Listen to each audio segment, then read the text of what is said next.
Well, welcome back, everyone. We're back at Lean Startup 2014, and I'm really thrilled to have Hugh Molotsi of Intuit here. Hugh delivered a fascinating talk this morning about the innovation engine at Intuit, and we'd like to kind of dig a little bit deeper into that with our conversation today. So thank you for joining us. Yeah, thank you for having me. I shared with you, I've always been intrigued. Lots of us on the outside are very intrigued about what you guys do on the inside of Intuit. What makes Intuit so unique? Yeah, I'm a big believer that the culture of a company emanates from its founder.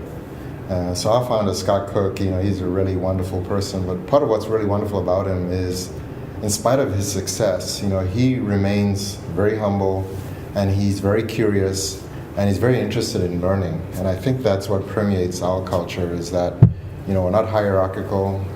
There's not a lot of bureaucracy. We believe good ideas come from everywhere, and we're constantly learning. We're looking outside for the best wheel makers, as our CEO Brad Smith says, and try and apply those best learnings to ourselves. So what's great is every year we're getting better. We're learning new tricks. We're learning how to take our game to the next level. And Brad is just as curious, Absolutely. right, as Scott. Absolutely. So it definitely starts from the top. You've been there almost the entire time, right? It's been 22 years. It's tough for people like you to stay with one company for 22 years. And lots of people listening probably struggle with this whole retention. What keeps you there for 22 years and so engaged? Yeah, well, in 22 years, a lot has changed. I started out as a software engineer on QuickBooks for DOS. That's not even a product that exists. Those were the days, right? That's not even a product that exists anymore. And so I got to work on lots of different technologies. I got to see the internet as it was starting to take off, and I got the privilege of working on some of our earliest SaaS offerings. And I played different roles. I've been an engineer, a manager, a product manager, managed designers and marketers. And in my role today in trying to nurture grassroots innovation, it just feels like every year is different, new, the different challenges. So it doesn't feel like I've been at one place for 22 years. If anything, it's like, where did the time go? So the diversity of roles and the diversity of opportunities keeps you engaged. Absolutely. I have spoken to lots of people at Intuit, mainly more in our part of the world, in Southern California. Everyone that I've spoken to is highly engaged and loving it. You mentioned Scott's vision. We talk about Brad's vision. How do they get the best out of their people? How do they get the best out? Why? How can 100% of the people tell you, I love what I do here? Well, I don't think it's any one thing. I mean, again, we have a great culture. But one of the things that's great about both Scott and Brad is, they're not prescriptive. They're all about the grand challenge. Like, look, here is this big problem that we need to solve. And they give people the space to go and figure out how to do it. And so I think it's a company where you feel very empowered. You feel like you can drive change. And again, you feel like you can grow. You guys don't just give lip service to the customer being at the heart of everything that you do. Does that change how you work? Because when you talk to me as the customer and I respond by giving you ideas, does that connect you to the product differently as opposed to just, hey, let's release it and see what people say? Yeah, absolutely. I mean, at the end of the day, we truly believe it just comes down to the customer. If you make the customer happy, the business model will take care of itself. If the customer is unhappy with what you're doing, the rest of it doesn't matter. And so for us, we're about, you hear us use words like we're about creating delight, we're about creating awesome. These are the, well, you really do it. Yeah, but these are the emotions that we're looking for from customers, and we don't always succeed in that, I have to tell you. And when we don't, we're all not satisfied. You'll ask people, are you proud of what you did? Well, if there are no delighted customers on the other side, people are saying no, and that's how we push ourselves to do much better. Hugh, are customers' expectations getting deeper now? Yeah, interesting. Again, I've been in Intuit a long time. When I joined Intuit, we understood, an essential truth that very few companies understood, which was, it was much more important to make software simple and easy to use than to cram it with lots and lots of features. And so, we set ourselves apart back then just by having easy and simple to use software. But if you fast forward to today, everybody understands that. Everybody knows it's got to be simple. Everybody's trying to keep out the... It's not the secret sauce anymore. No, it's not. And so really now it's about, okay, what's the next thing? Also, the technology has changed. Again, we came back from a desktop software era, but now it's all about the cloud. It's about mobile.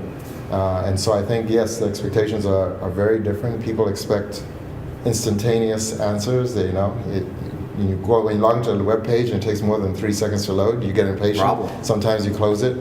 And so, but I think that's all great. I mean, that's part of the reason why the job is interesting, because the challenges change. It gets harder, but it also gets more interesting. You guys are an idea factory. You have to have some type of filtering system to at least pick the right ones. How do you filter through all these ideas that you guys have? Yeah, it's interesting. I get that question a lot. There's an acronym we use at Intuit called HIPPO. And like a hippo, like a big hippo? Yeah, and what it stands for, the acronym, is highest paid person's opinion. And the reason we use that acronym is we say we don't want decisions made by hippos. So sometimes you'll say, hey, well, let's get a committee of smart people, senior leaders, and let them review ideas and select them. We actually don't like that approach. Instead, we have this notion of let's create a meritocracy of ideas. Given we have this whole lean experimentation approach, why not just have the ideas go through experiments, and then people now have data that they can come back, and the data will make it self-evident. What works, what should be funded, and what shouldn't be. And in terms of, we have 10,000 ideas in our brainstorm offering, which is where we collect ideas for the company. So clearly not all 10,000 are active ideas. But the only reason why an idea won't move forward is there's not a team that's passionate about that idea. That ultimately is the filter. If somebody believes in the idea, is passionate, and is willing to spend time on it, then they'll spend time on it. So when does an idea get to Brad? Or does it? It can get to Brad in lots of different ways. I mean, just this week, for example, we had a coaching session with Brad, and what we did is we took 3 unstructured time initiatives. Unstructured time is our way of giving time and freedom to all employees so they can work on ideas they're passionate about. But there were 3 particular ideas that had gone through something called Incubation Week. It's a thing we do every month to help teams turn their ideas into MVPs. And so he got to review them and give them some coaching. And so that's one way they can learn about it. It could be that it's something that graduates to a level where the business is funding it, and then he finds out that way. Brad is, part of what's great about him, he's very accessible. He's always having skip levels. He's meeting lots of employees, so he has lots of ways of finding out what people are doing. You guys, you mentioned brainstorming. You do it differently, and now brainstorming is its own product. Lots of people brainstorm, but they throw ideas out and nothing else happens. You guys do it differently. Give us a sense of that. Well, I mean, we are putting our principle really is that ideas are a dime a dozen, right? And what really has value is experiments. And so we're really trying to tell people, it's great to have ideas, but let's turn them into experiments. And to your point about brainstorming, one of the things that I actually prefer to the traditional brainstorm is something called the 7-to-1.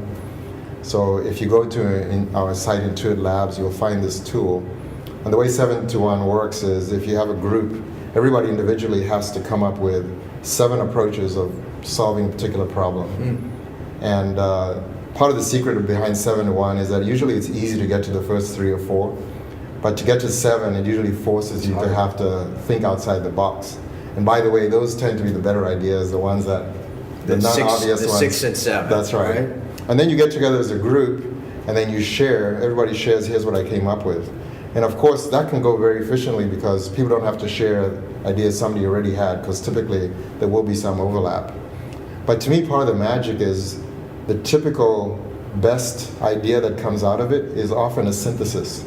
It's like, I liked that element of that idea and element of this idea, and let's combine them in this way, and let's make that the thing we move forward on.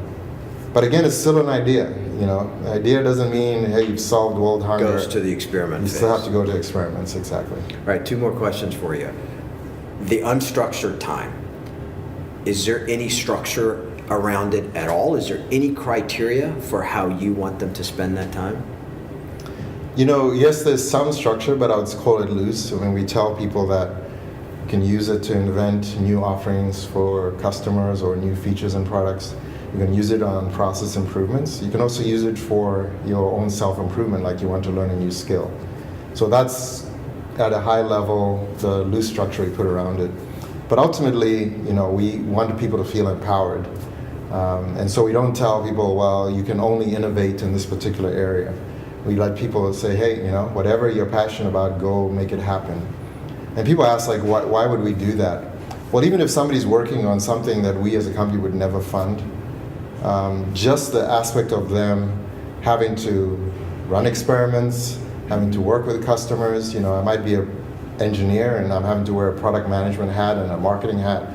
Just that experience is going to teach them valuable skills, which makes them an even better employee when they go back to their day job.